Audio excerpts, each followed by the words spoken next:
基底变数呢，在原来模式里面，原模式里面的系数所组成的。譬如说，我们求到最佳解 x1 最佳解的时候呢，是 x1 跟 x2。例如，我现在最佳解的时候的基底变数是 x1 跟 x2。 就最佳解这个例子来讲，最佳解的时候基底是 x1 跟 x2， 所以它的 b 是什么？这是它原来系数 ，x1 原来限制式的系数是什么？原来系数呢是0.91。那 x2 呢？原来系数是什么？0.1。这个呢就称为基底矩阵。这原来基底的矩阵，这由原来基底里面的变数。 它在限制式的系数所构成的矩阵，就称为它是一个基底矩阵 B。然后呢，这个 B 的反矩阵 B 的 inverse，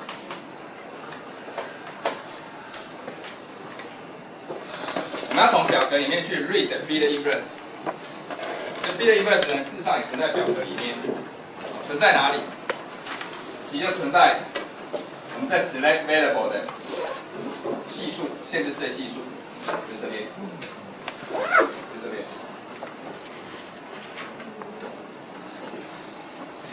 它为什么存在这边？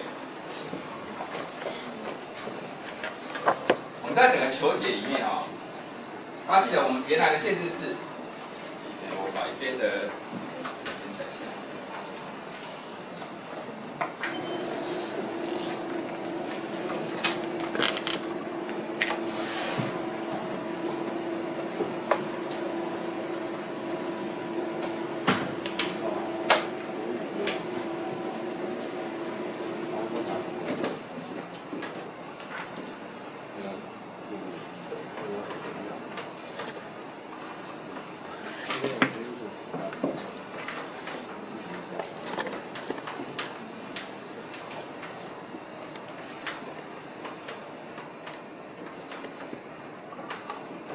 我们所有限制条件，其实可以把它画成是这样的式子，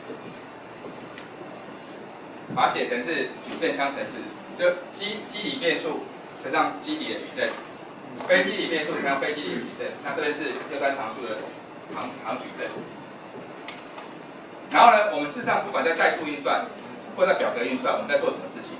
我们要把基本变数呢系数化成1，对不对？而且它只存在一列里面。意思是什么？ 如果是基本变数，我要把它系数呢化成1，而且存在一列里面，相当于呢我要把这个化成单位矩阵，乘上 x， 变成单位矩阵，这是单位矩阵。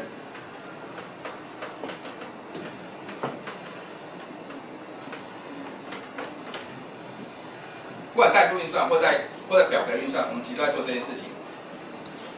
我刚才在讲是在做什么事？我要把 基本变数只存在一列的限制式，它系数为1，其他为0。所以把它整理一下，它就变成是一个所有的基本变数呢，如果把它整理一下，它前面系数呢就形成是一个单位矩阵。好，那怎么样根据这式子，我怎么样可以在这前面变成单位矩阵啊？其实就是整个同层里 矩阵的反矩阵，基底矩阵的反矩阵，对不对？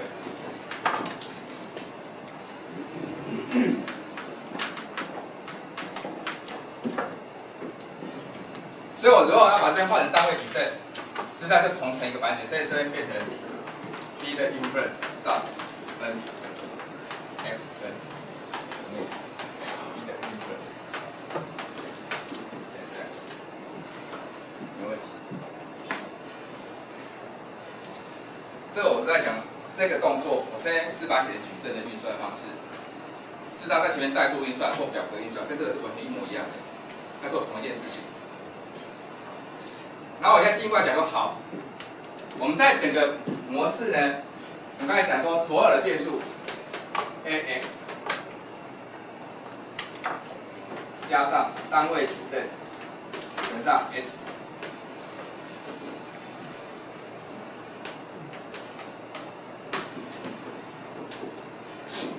原来的变数加上我的 select variable， 我把它画成是等式。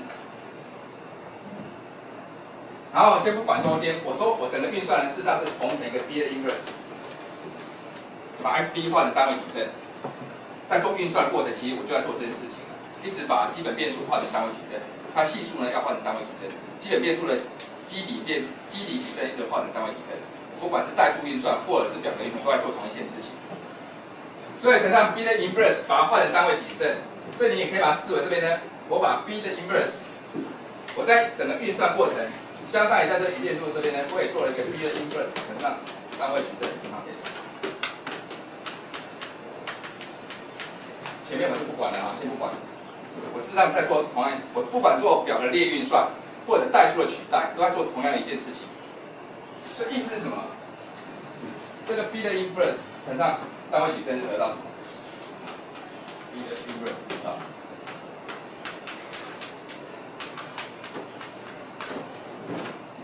这当然前面还有其他变数了哈。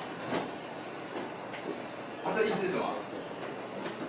我如果想知道基底变数的基底矩阵排矩阵，事实上在哪里啊？事实上就在 select variable 的系数矩阵。它系数呢，事实上你在所有列运算或是代数运算里面，最后呢，每一次算完以后，你的列运算或者是表格的列运算或者代数的代数运算算好以后，得到一个目前解，你的 B 的 inverse 或者求到最佳解，你的 B inverse 在哪里？B 的 inverse 呢，其实就在 select variable 的系数矩阵，在它系数上。所以呢，就是这边写的，这 B 的 inverse 在哪里？如果说我现在求到这最佳解，它的基底呢是这边0.9101，那它的反矩阵是什么？就在这边，它的反矩阵就是这个。所以呢，你如果要求基底的反矩阵，你不用算，从表格就可以得到了，就可以 read。你说啊，我干嘛知道这个资讯？那就等一下后面我们要谈做敏感度分析的时候，要做决策的时候，你需要这个东西。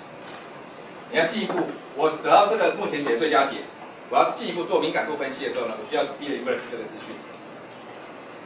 所以我就告诉你，如果你用 Excel 用软体去求到最佳解以后，你的这个 select variable 的系数，在限制式的系数，事实上它构成的其实就是你的基底矩阵的反矩阵。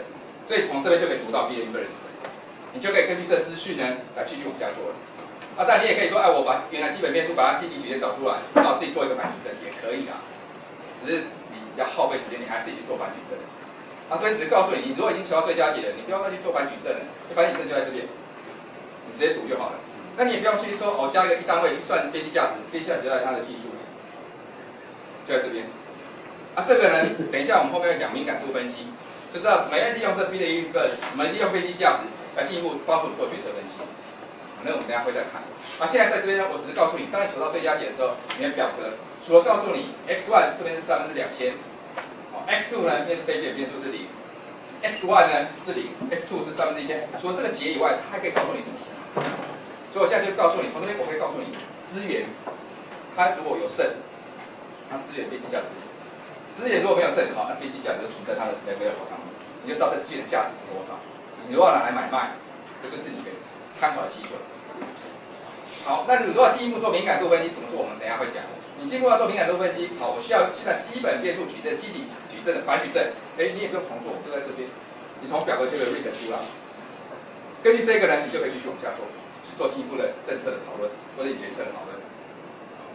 所以我刚才讲过，从表格这边你得到这些资讯以后呢，你不用做很复杂，再去做这种反矩阵的运算啊，或者是去做什么也许加变动的单位去求一个新的最佳解啊，才去求到边际价值或者求到反矩阵，不需要。你从这个报表就可以得到资讯的。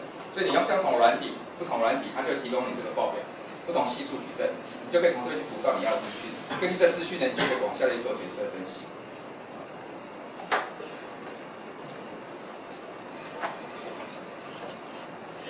那这个也是一样啊，如果以这边为例的话，这边读到的是第一种资源跟第二种资源，因为它用完了，所以它的边际价值分别是1。然后呢，我现在基本变数呢是 x1、x5、x3， 所以 x1 呢，这个要照顺序哦，因为这是第一个，所以 x1 呢它系数是243，x5 呢是010，x3 呢是122，它反矩阵在哪里？在这边。你这个如果顺序不对，反矩阵不会是这个哦。所以说啊，这个这是什么样的数学反矩阵？就根据这是第一列、第二列、第三列，所以一定要照这个顺序的啊，那是照这个顺序来的。所以不信你回去算算看了啊。注意啊，这个 b 是原系数的原基本变数的系数哦。这个243是什么？是原来模式的 x1 的系数哦，原来最原始的模式的系数。啊，反矩阵就是这个。这个呢，你事实上不用算，你直接从这边就可以 read， 就可以得到这个资讯。从这边呢可以得到边际价值。从这边呢，我可以得到我决策变数 x1、x3 分别是2跟1。那 x2 呢是非基本变数，所以它是0。所以我可以知道我的决策变数跟 select variable 分别是多少。那我也可以知道我的边际价值是多少。那我可以读到我的这个反矩阵基底的反矩阵是什么。根据这个呢，我再进一步做决策分析。怎么做决策分析？等一下我们讲完修正减刑法再来看。接下来我们来看修正减刑法。用表格求解或是代数求解，其实它方法很简单啊，观念也很清楚。可是呢，譬如说我们说用表格来求解，刚才同学下课问我说，我要自己写程式怎么求解？其实就是写矩阵运算。如果你用 C 语言，用一些程式语言，你就要去开矩阵。那所以我要开多大的矩阵，就看你的限制。你要让人家做到多大的问题，你要去宣告。当然，你可以宣告动态的矩阵大小。所以呢，你可以想象，如果说我的限制是有100条限制是，可能有200个变数，哇，那你这个矩阵不得了，甚至你可能有300-400条限制是都有可能。那你这开出来矩阵就很大。当然啦，现在电脑已经太快了。在我在念书在美国读书的时代，这是我大学的时候啦。我大学的时候修过许文基老师开的这个计算流体力学，我印象很清楚的是那时候他真的有章节在教我在求解流力的时候呢，因为它矩阵是一个 sparsity， 就是一个有些很多地方是0的，所以它做一些转置，让整个运算矩阵变得比较简单，所以可以节省那个记忆空间跟计算时间，可以让计算更有效率。现在这种都不用了啦。我在美国的时候也是，那时候有一个 Shoemaker， 他是交通大学张良正张教授主导教授，他们也有学在做这种运算的时候，我怎么样把一个地下水的问题转成一个它矩阵运算，转成一个比较容易计算的一个形式，它去做运算，一个数值分析方法的改善。现在大家都不用了啦，因为现在电脑实在太快了。丢进去，你做那些转换处理问题，真的大到非常大。其实大到非常大，恐怕也不用了，用平均处理或者很大一个解决。因为现在电脑实在太快了。我当时在发展这个修正减刑法，的确是从这个角度出发，因为这矩阵是太大，所以它没办法，它整个去运算，事实上是浪费计算资源。我们举例来讲，我讲过嘛，系统分析是懒人的天堂，所以呢就开始想了。我们来看这个是整个模式写下来。我们来看最后追加解是什么？最后追加解呢是1、5、3基本变数。x2 呢 ？x2 从头到尾没有进来过。好，那我们来看这时候我选了 x1， 然后呢我就开始算然后选择基本这可变动量，然后 x2 呢就开始算了，它开始除以这3除以2。然后接下来，因为它把前头消掉，所以它这一列系数也跟着在算，所以得到这边呢 ，x2 算到这个，然后呢进一步算到这个，然后再往下呢，我又挑这个进来，对不对？然后 x2 呢继续再算 ，x2 跟着人家一起算，你发现 x2 从头到尾有没有用到这系数有没有用到发现从头到尾都没用到那从头到尾都是非基本变数，那你没用到，你们算什么？你算那么高兴干嘛？既然用不到，干嘛算呢？你说那我怎么知道它用不用得到？对，修正减刑法就是告诉你，用得到的时候再算。他先判断用不用得到，如果用不到，就不要算了。这 x2 就是一个例子，你从头到尾，它根本没用到嘛。你这系数上面算，每一个人进入、退出，再用计算，再用做表格整理的时候，他也都跟人家算得很高兴。可是这一算，通通都没用，用不到。所以修正减刑法就是要解决这个问题。就我要的资讯我再算，如果我用不到资讯呢，我就不算。那到底我需要什么资讯？你到底需要什么资讯？所以这就是修正简心法来提供的一个方法。所以接下来我们来看。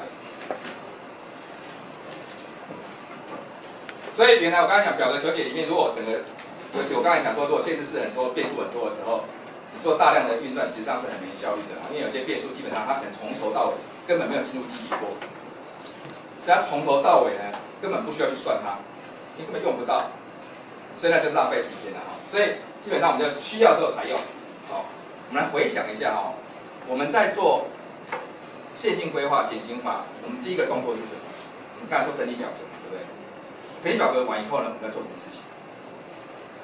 我们有目标函数来判断非基本变数它加入基底，也就是说非基本变数让它有值有没有好处？也就是它目标函数的系数有没有好处？所以我第一个要的资讯是什么？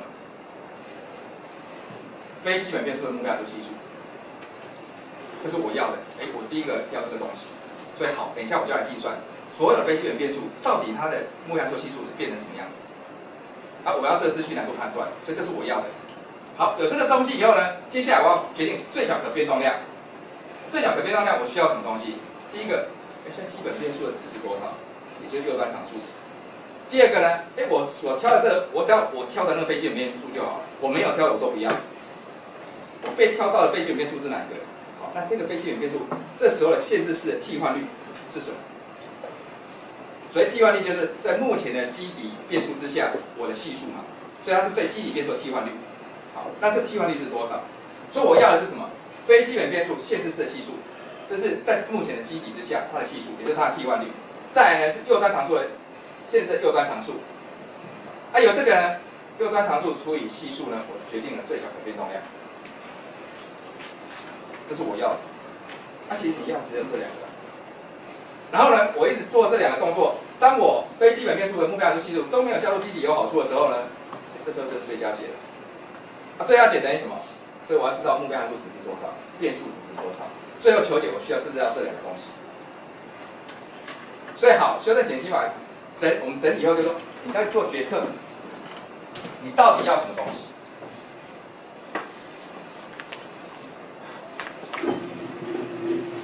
我要的第一个是目标函数系数，第二个我要的是被挑的那个非基本变数，它的限制式的系数，还有呢，我所有限制式的右端常数。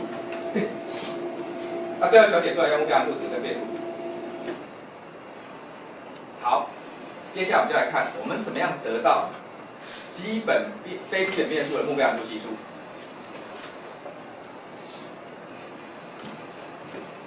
年纪大了真的有差。想当年我大四的时候，其实曾经那时候刘嘉明老师上系统学习，我曾经上去帮他上了过3小时的课。那时候就讲过我做的系统分析。我那3小时呢，讲的在超兴奋的，因为我第一次上台上课，而且呢，那时候才几岁啊？大3大概几岁了？22了。那时候脑袋可以清楚到，就是我这东西大概下几分钟以后，等一下什么时候用到，我就会把它查。现在你会发现，就是脑袋会迟缓一下，你现在就要用到这个，再把它放下来。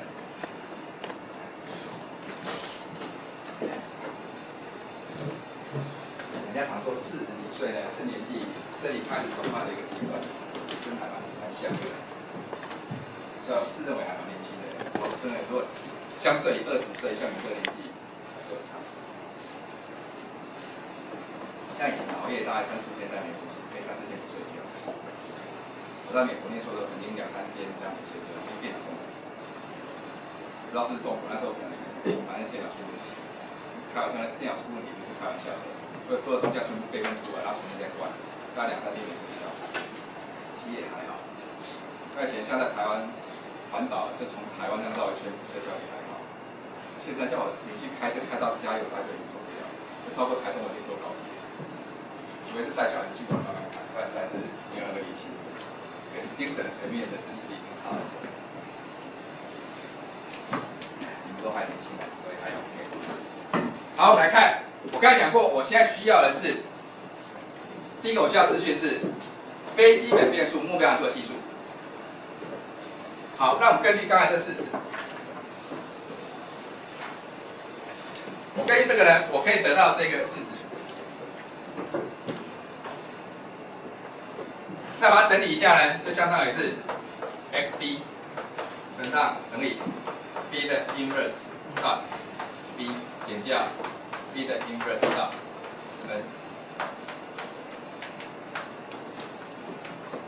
这式子大家有没有觉得有点像什么？像代数运算。代数运算是什么？把所有的基本变数移到等号的左边，所有的右端常数跟非基本变数移到等号的右边。然后呢，在代数运算里面呢，它这边呢是一个张微矩阵，也就是它只存在一个限制式，其他为零。所以这题就像代数运算了。代数运算我画成这个以后，接下来呢，我要把这带到目标函数里面，去把基本变数取代掉，还记得吗？好，那我现在目标函数会变成什么样子？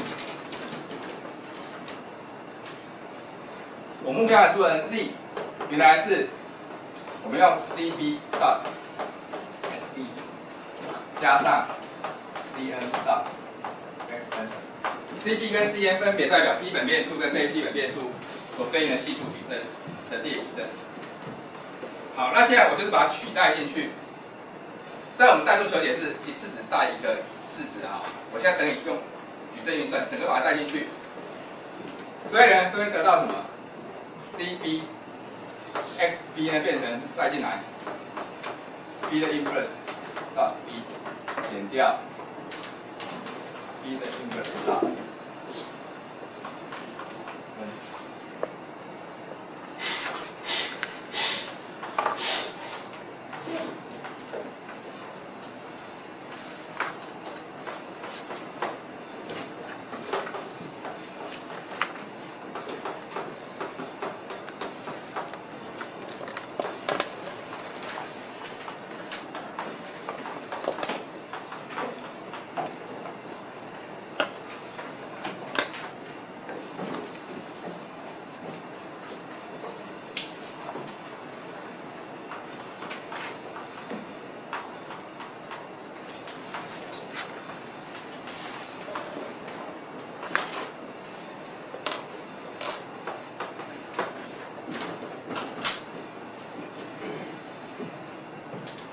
我如果把这 xb 呢带到这式子里面来，我多画条线代表它是一个矩阵，都是一个相应的关系啦，是单纯变数。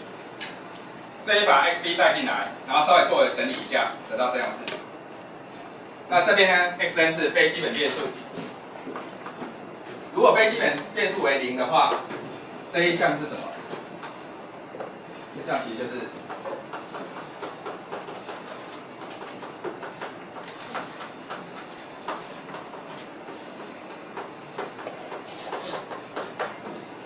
目标函数值，没问题。我刚才讲说求解过程我要那个资讯，跟求解完以后我要知道什么目标函数值，目标函数值在哪里？就在这边。然后我还要知道什么？我要知道变数值，决策变数值，决策变数在哪里？假设非基本变数为0，所以决策变数呢，它的值在哪里？所以这边是基本变数值或基底变数值。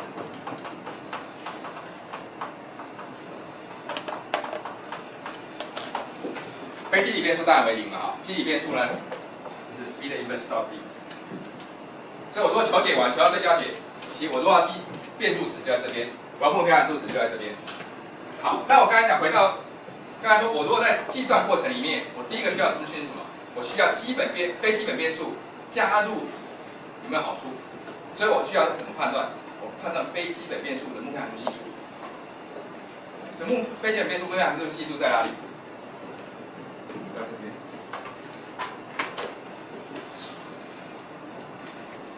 所以我如果真的要非基本变数的目标函数系数，我不要再做代数运算了，我也不要去做整个表格运算了，我可以用矩阵来做运算。就是从非基本变数的系数减掉基本变数的系数到 b 的 inverse 到 n。那这个很有趣哦，这个东西很有趣，这个太小写不下，我把它写到这边来。